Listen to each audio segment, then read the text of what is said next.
Hey there, guys. Yeah. So, hi. How you doing? Um, I am slowly, coming out of my episode, I suppose, of inner whatchamacallit, doubt, insecurity, darkness. I must say, I have a crystal pendant helping me. This is actually my system for wearing a rock or a crystal close to my skin whenever there isn't really, it's not like a pendant. This is just a little stone, like so.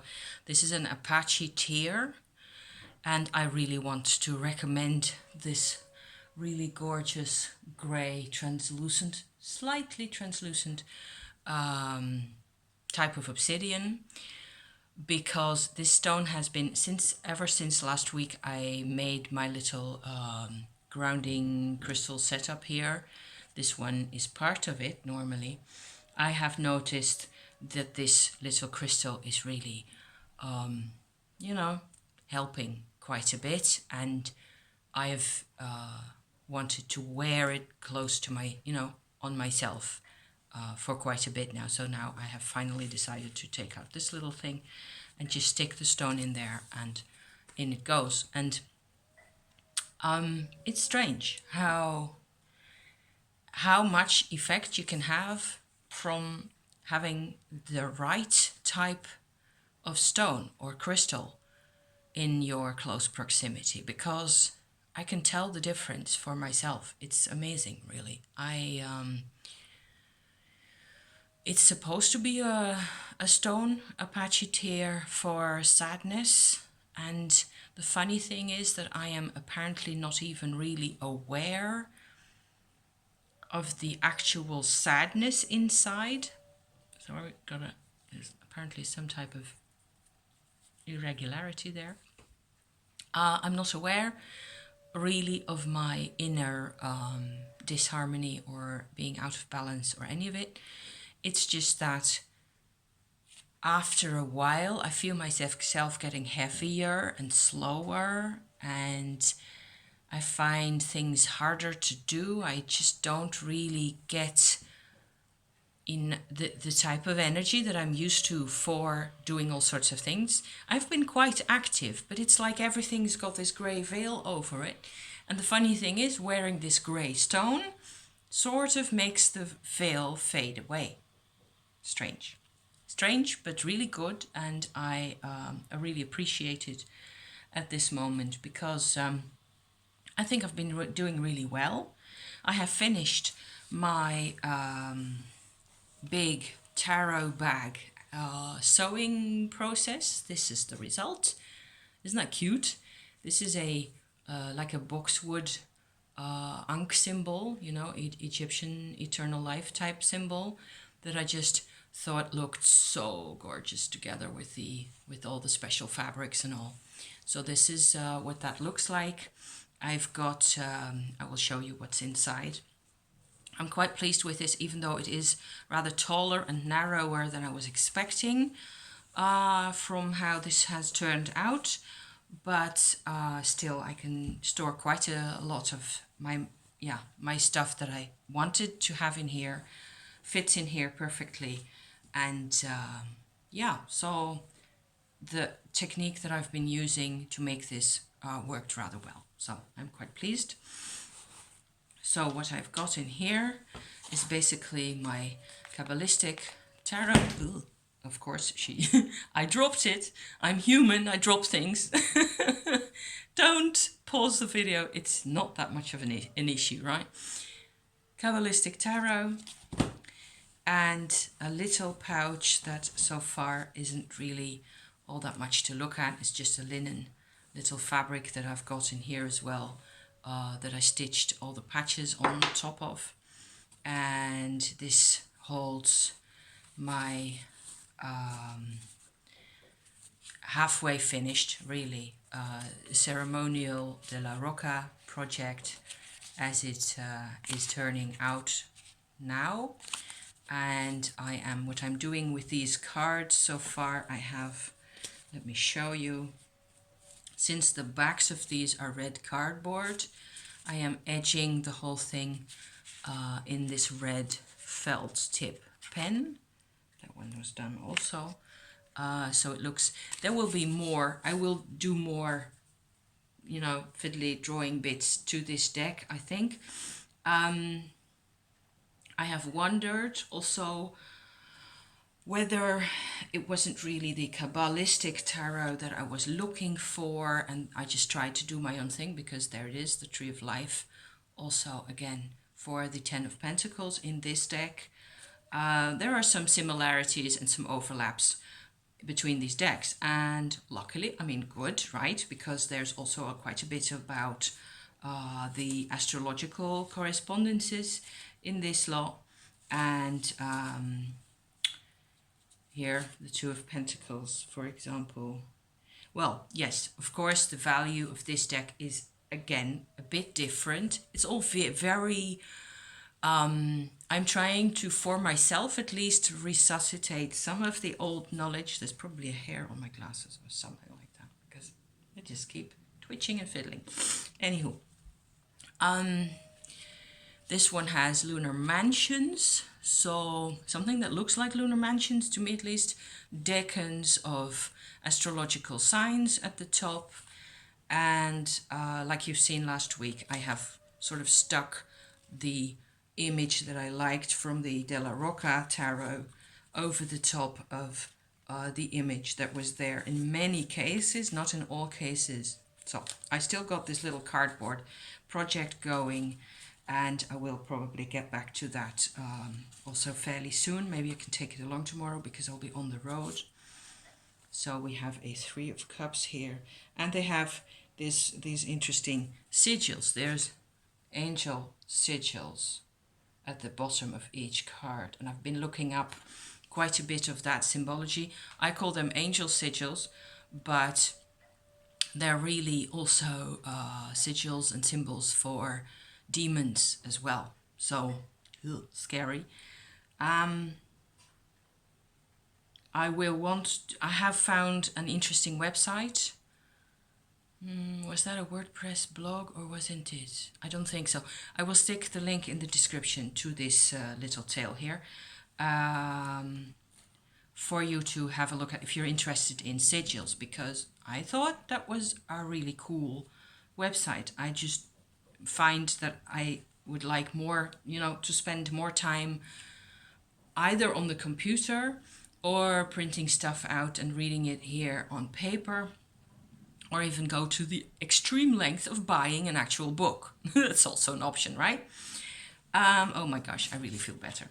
I can always tell when I want to talk and I can't talk, it's because there's some type of sunshine coming, filtering in through the pores somehow.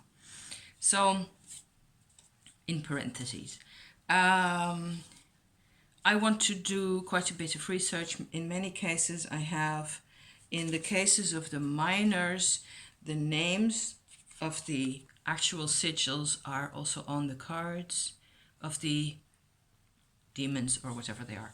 And I just want to be sure to look each and every one of them up to know what the plan is, you know, because I'm not incorporating any other people into my life, because humans are complicated enough, and demons, I don't really see how that's going to be of any use.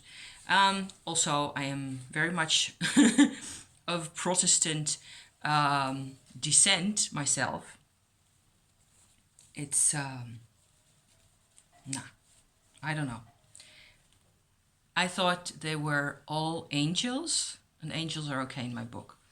Then again, who knows? I have no idea what I'm talking about, really. So, these two decks are in here.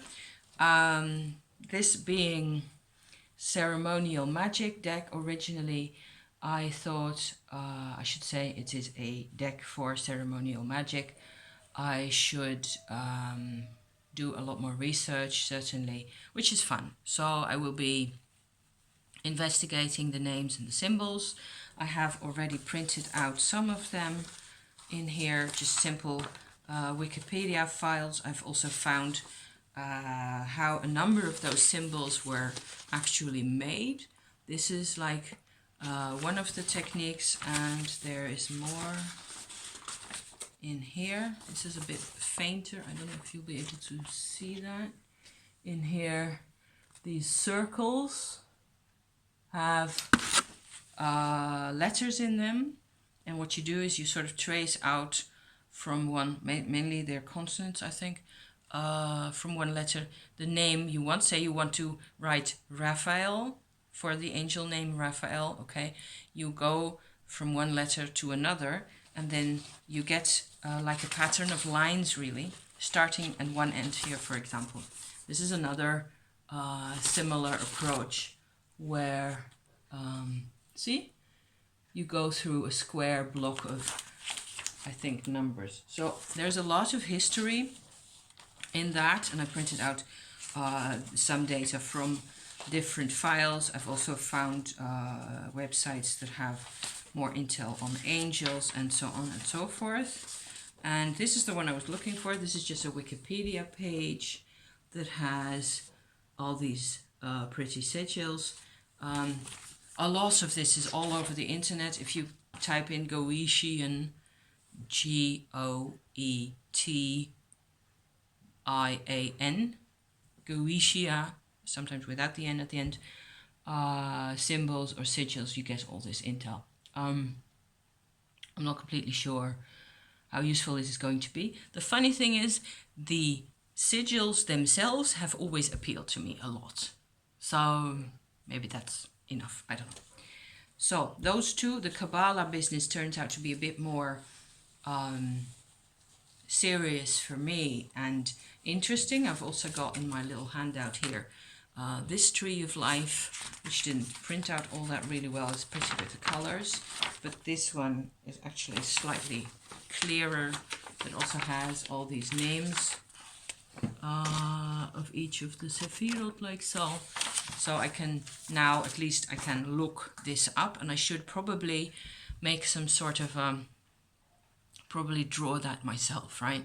Copy this out myself on a piece of cardboard of some type, or a piece of really nice parchment, and then write in the significance of the different levels of manifestation, because it's working for me. I love this stuff. It's very subtle. It's kind of in the background. I have found a number of channels on YouTube that have Kabbalah and Tree of Life information also, that I will just watch all those episodes at some point or rather soon to hear what they have to say on these different levels. But I think that I am, because of course I've been working with astrology for 30 years, and I have done my share of meditating and generally searching for I don't know, levels of things anyway. So that's not an alien concept to me at all. I get this. And funnily or interesting enough about this one is, I'm going off into a tangent here again, but then again, that's what we do, don't we? If you compare this one with this one, you will see that, let me hold it up straight like that, in this area here is an empty space and kind of this, just the crossing over of these two bands, and in this one there's actually like a center in there, and it is lower down than the two first Sephirot at the top, which stand for understanding and wisdom, respectively. And this sort of a dotted theoretical one in the middle got the name knowledge.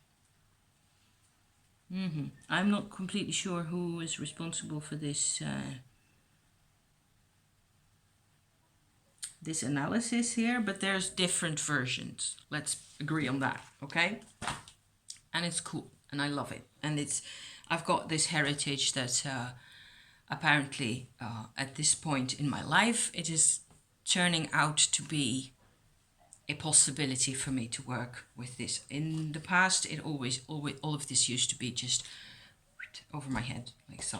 So I have in here my bag. I'm coming back to my cute, interesting looking large size tool bag here. I made a little reading cloth with the sunny side and nighttime side. This is the same fabric as is the lining of this bag as well, so that goes together really cute. And I have a witchy pouch in here that contains my witch's powder and a septarian stone, as well as a little statuette of an angel that is probably some type of jasper that I still have to look up. I think this angel should also have like a little pouch for itself that it doesn't have at this point yet. So more sewing, lots of fun with that. I really enjoyed making the things. Again, my sewing machine was being really good. That hasn't always been the case. There's been issues sometimes because I inherited the machine just like everything else in my life. I don't know. It was okay. It worked. Everything worked just fine. I might even consider, if I find the right kinds of fabric, of course it would be tempting to go and shop again for fabrics for my Lord of the Rings tarot and my Russian St. Petersburg, that we actually used yesterday evening for a friend of mine who came over to have dinner with us. And we could actually put the Petersburg tarot to very good use for her. Her cards weren't all that excellent, but I do think it helped her to come to some type of a conclusion. We will see. We will hear from her again what she has decided to do. And like I expected, the Petersburg, I chose the deck for her. She wanted to work with this, of course, because she's sensitive to all these vibrations, just like all of us. But I advised her really to take out the Petersburg because it's easier to relate to, and you don't get all this endless explaining of all that Kabbalah stuff. She doesn't really need that. She was motivated to really get some type of an answer for her situation that she's in. So nothing really all that dramatic. It's just that her life is changing also, and at some point you just have to decide things. It's just like me. There were a lot of parallels between her situation and mine with the social restaurant. So maybe there's more people out there who are in some type of a transition all of a sudden, and they find that, geesh, I have done the thing for like forever, and all of a sudden it's not possible anymore, which may be also very normal. So I made another little pouch, this one, also old velvet from an old coat that I used to own, and I just cut it all apart and I saved some of the pieces. Used to be made of these squares like this, slightly bigger than this, squares of velvet in blacks and browns and blues and purples, and it has this for a lining, like so. And now my mum's runes actually have a place to live. So these are the rune stones that my mum actually did the sawing off of this branch of cypress wood, and she polished the stones. She did not burn in the actual runes. I did that years and years later after she was long gone. So it's kind of interesting to see that it is the right place for the runes to live in. Improves things for me as well. So I'm still not completely happy because the velvet is kind of thick and you don't want to hold this upside down and have runes raining out of them. It'll have to do. For now, it'll have to do. It works. It sits on my table anyway, and I can always put in a little organza, one of those little silk bags inside to make sure that it's really tight and safe. But I still like this a lot better than the way it was originally. It looks nice, and so that's done. Rambly general check-in. I think the cats are more or less okay. I'm not completely sure about the white cat, the oldest cat with his bowel problems. He's obviously getting older. His innards seem to be working again, more or less, but he's very lazy and very, slow in everything. So, but he doesn't seem to be sick anymore, and he's going to the toilet in the garden, like he should. So far that's cool. Anything else? Not really, I think. The thing with the Kabbalah is that you cannot work on that for ages or for days. I can't anyway. You have to sort of take a nibble and then digest it, and it takes days. Maybe I should just go into town and get me a book about Kabbalah or something like that. Except, yeah, money. Second-hand options, who knows. I am really chuffed at how I've been able to use this, the deck a couple of days ago. And I've also, and that may be my last then slightly interesting point, is that I had maybe you remember seeing that, I did a 15 card spread, a set of 3 rows of 5 cards for like an inner mapping out, I think, of where I used to locate myself, with respect to these. And because each card has a position, you actually get some type of a storyline moving from one of these sort of focused nuggets of life to another. And that was really cool. I even seem to remember, can I look that up? Yes, I can look that up in here because I wrote it down. Thank goodness for actual books. Yes, here I've got it. In the third line of the 5 cards, the third session,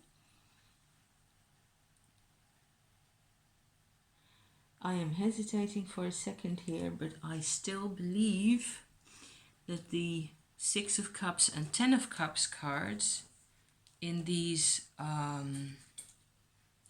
positions might even actually represent my soul retrieval endeavors and my experiences with that. Where, because I had help at that time, there was this immaterial presence.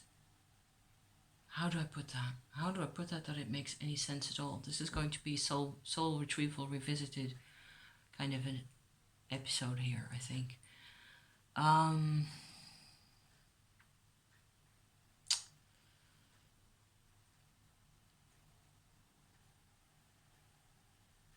The point is basically that I have sort of turned away from this presence, but you might say that I have had a guru, only not a physical life,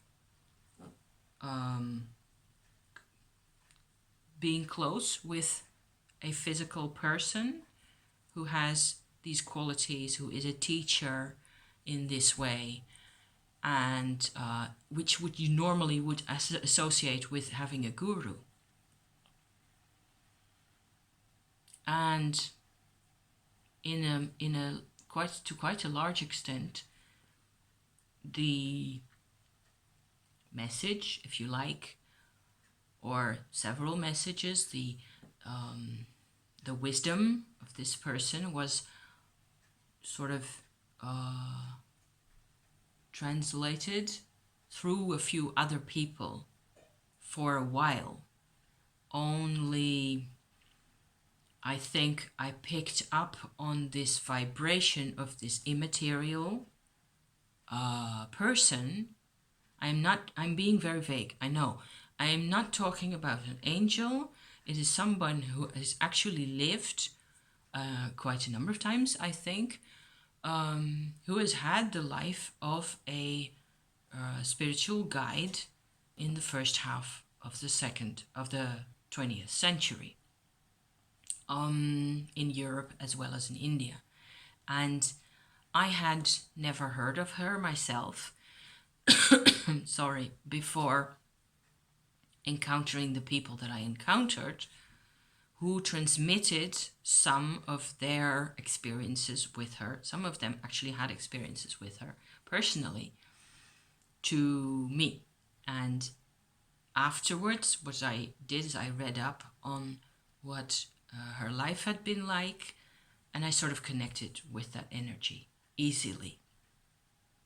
And nowadays, since my soul retrieval activities, as they have been, like I've described them already a few times, I had a soul. I'm just going to recapitulate really shortly here, really quickly. I had soul regression, so like a hypnosis type regression on YouTube. I'd done that with Brian Weiss video in 2012, and I'd encountered this person in some type of a dungeon situation, in a very difficult situation, and sort of got to know this completely new experience for me at that moment, but also this extremely strong sense of recognition of this vibration, of this I don't know, moment in time that I kind of connected with at that moment for the first time. It was overwhelming, it was intense, and I had a very hard time dealing with that, and it took me 3 years until 2015 really to sort of get used to this idea. And then a couple of things had to happen for me to finally ask this spiritual guide of mine, if you want to call her that. But I never really committed to any of it, before that. I suppose I committed at that moment. I asked her to just glue us back together, to at least take away some of that barrier between that experience that apparently belongs with me, whoever that is, and this life. So this may sound really weird, it's just what happened. And I've gone into this quite a number of times already on my channel, and it's just a very important part of my experience nowadays, because after that moment where I asked for her help, what it felt like was that she just pulled a zipper closed between two halves. And since that moment, and this was in September, so that's 4 years ago only, it feels like 20, it's crazy. September 15. Since that time, the very next day, it was like my whole life had changed. My whole experience, my whole awareness of my surroundings, everything had completely changed. And what I had left to do was to practice this new life, to get a sense of what it was that I was supposed to be doing. And I'm still doing that. Basically, it's still happening. So it's a roller coaster. It's really complicated sometimes. And in the beginning of 2019, I've been starting with this Shakti energy work, which is another way of saying Kundalini energy work, which also links back to India a lot. There's a lot of me that has to deal with India somehow. So there's lots of past lives videos on my channel already. If you're into that, then go ahead, feel free, because that's what they're there for. The 10 of Cups, I'm looking again at my cards here. The King of Cups, the 5, that's the 6 and the 10 and the King of Cups. All those three cards might really stand for this soul healing. So I make a distinction between the soul retrieval, which happened in 12, and the soul healing, which happened in 2015, just to have a name for the things, because without that, I'm just going to be completely lost. This healing moment where I sort of had an open communication starting with this other life, this other part of myself that really belongs with me, without which I was a total mess and a total, helpless case, hopeless case.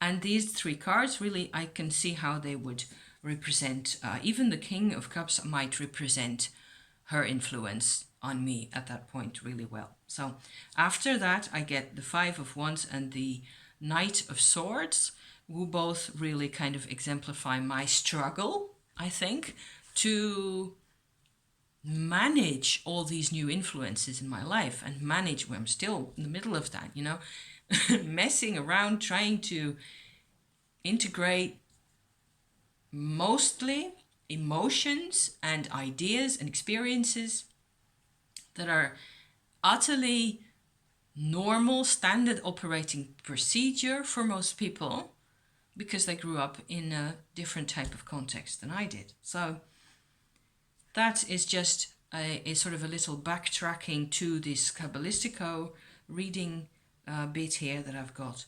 And you could really, you know, it's, yeah, I think it makes sense. I think it makes sense also to use this type of deck with all this very deep layered symbology for really deep personal questions, but then from an approach of some type of getting a real understanding on this level, right? It's one way of doing things. It's not the same as when I have got, if I lay out this spread that I did with my 15 cards in the Petersburg or in Marielle, the effect is going to be completely different. Completely different. I would never have gotten this type of information. I would never have gotten this type of information out of those decks. It's cool to be able to use different tools. Really amazing. So I'm planning to do more spreads with these, and I will fill you in as they occur, as I do them. And yeah, so better times. Apache tier, definitely. Going to the market, I did my shopping, etc. I have succeeded at acquiring several objects that I needed for the household, such as mattress sheets for my bed and things like that. And I've got my shoppings for the rest of the day and vegetables for the rest of the week and lettuce and leeks and aubergine and all those good things. So thank you so much for watching, you guys. And I feel actually like I'm a bit more back on track the way I like to be. The way I like to, you know, share my things with you in a way that just feels kind of positive and generally comfortable, because you might as well. So thank you for watching. See you again quite soon. And yeah, be good. Look after yourself, will you? Okay, ciao.